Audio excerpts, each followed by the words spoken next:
Anwara Karnaphuli PAB সড়কে সন্ধ্যা হলে যেন আরেক আতঙ্কের নাম। স্থানীয়দের অভিযোগ, দীর্ঘদিন ধরে সংঘবদ্ধভাবে করছেন ছিনতাই। বিস্তারিত থাকবে প্রতিবেদনে। চট্টগ্রামের আনোয়ারা কর্ণফুলী পিএবি সড়ক যেন সন্ধ্যা নামলেই হয়ে ওঠে আতঙ্কের আরেক নাম।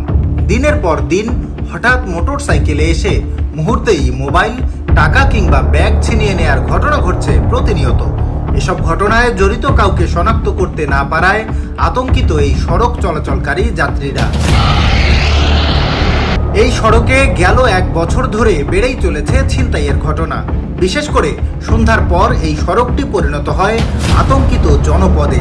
মোটর সাইকেলে থাকা দুর্বৃত্তরা হঠাৎ এসে ঝাপটা মেরে নিয়ে যাচ্ছে মূল্যবান সামগ্রী, আর এতে আহতও হচ্ছেন অনেক পথচারী। স্থানীয়দের অভিযোগ, প্রতিদিন সন্ধ্যা হলেই মোটর সাইকেল করে অজ্ঞাত ব্যক্তিরা পুরো সড়ক জুড়ে ঘোরাঘুরি করে। সুযোগ পেলেই পাশ দিয়ে যাওয়া পথচারীর ওপর ঝাপটা মেরে মোবাইল, টাকা কিংবা ব্যাগ ছিনিয়ে নেয় তারা। এতে অনেকেই ভারসাম্য হারিয়ে পড়ে গিয়ে আহত হওয়ার মতো ঘটনাও ঘটছে। এই সময় নিজে আর ব্যাগ বাড়াই দৌড়ে আইন পজিশনে দৌড় গান মুকুন নাকাব লই ব্যাগ লই এলে করে টানতে তো সময় এক ট্যাং ছুটি গিয়ে আর মাইয়ে পিছনে দৌড়ি দেয় আমি তাই বাসও তলে যাই টাঙ্গু এর দূর লই আর প্যাগ আলবো গাড়ি ঘুরে। মানে এরা টার্গেট করে, হয়তো আমি মোবাইলে টিপতেছি, এরকম আমি কল আসছে, কলের মোবাইল হাতে নেওয়ার সাথে সাথে আমার হাত দিয়ে টান দিয়ে গেছে। আমি অনেক টাকা দিছি, কত পর্যন্ত গেছি ওরা কি ফেলে। অনুসন্ধানে জানা যায় এই ছিনতাইকারী চক্রটি সংঘবদ্ধ। তারা আনোয়ারা কর্ণফুলীর বিভিন্ন এলাকায় ছড়িয়ে ছিটিয়ে থাকে। চাতুরী, চৌমোহনী, দৌলতপুর ও ফকিরনীর হাট সহ বিভিন্ন স্থানে তাদের অবস্থান। কখনো কখনো কৌশলে ভুক্তভোগীদের অজ্ঞান করে সবকিছু ছিনিয়ে নেয়ার অভিযোগও উঠেছে চক্রটির বিরুদ্ধে। এই ব্রিজ থেকে আমি সমুদ্রের উদ্দেশ্যে রওনা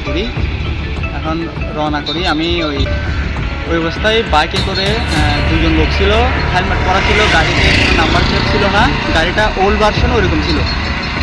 এখন আমি এই মোবাইলে ফোন আসছিল, কথা বলা শেষ করে আমি আমার মোবাইলটা পকেটে ঢুকেছি আর কি। ওই অবস্থায় দেখি বাইক থেকে ওরা 2জন এসে মোবাইলটা টান দিয়ে নিয়ে দেখি গাড়িটা দ্রুত স্পিড বাড়িয়ে তারা চলে গেছে সোজা দিকে। এখন এরপর আর কিছু করতে পারিনি মোবাইলটা নিয়ে। এরই মধ্যে গত 4 এপ্রিল রাত আনুমানিক 11টার দিকে বড় উঠান ইউনিয়নের রাস্তার মাথা এলাকায় এক ছিনতাইকারী সন্দেহে একজনকে আটক করে গণপিটুনি দেয় স্থানীয় জনতা। পরে তার ব্যবহৃত মোটর সাইকেলটিতে আগুন ধরিয়ে দেয়া হয়।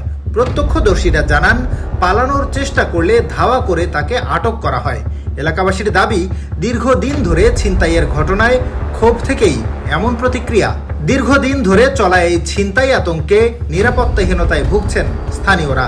তবে এখন প্রশ্ন, আইন শৃঙ্খলা বাহিনী কি এই চক্রকে দ্রুত আইনের আওতায় আনতে পারবে, নাকি এভাবেই চলতে থাকবে ছিনতাইকারীদের দৌরাত্ম্য?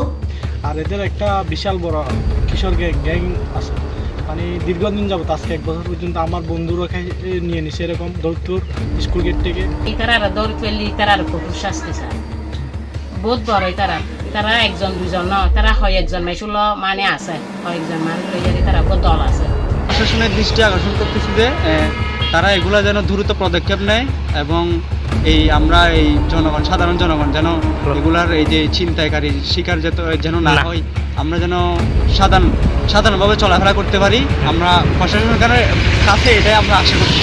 এদিকে এসব ছিনতাই চক্রের বিরুদ্ধে পুলিশের অভিযান এবং আইন শৃঙ্খলা বাহিনীর তৎপরতা চলমান রয়েছে বলে জানিয়েছেন এই এলাকার আইন শৃঙ্খলা বাহিনীর দায়িত্বে থাকা কর্মকর্তারা।